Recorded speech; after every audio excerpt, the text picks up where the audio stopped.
Nandito kami sa Club Balay Isabel, Talisay, Batangas, sa harap ng Taal Lake. Yun yung mga accommodation nila. Punta tayo doon. So on the drive tayo ng left-handed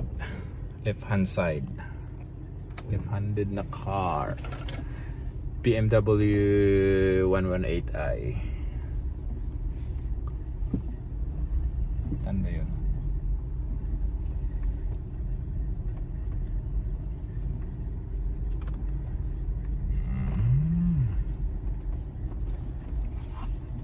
Ayun mga chicas. Ayun sa pang badminton.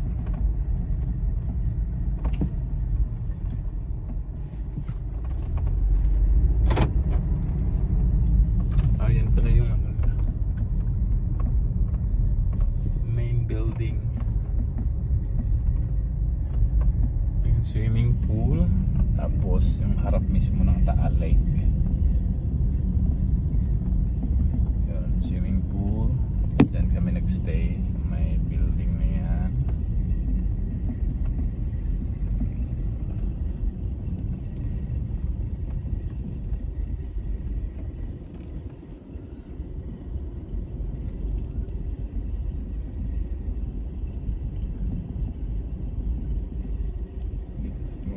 Park sa harap ng PCX at sa likod. Pagkasyahin natin to, walang camera.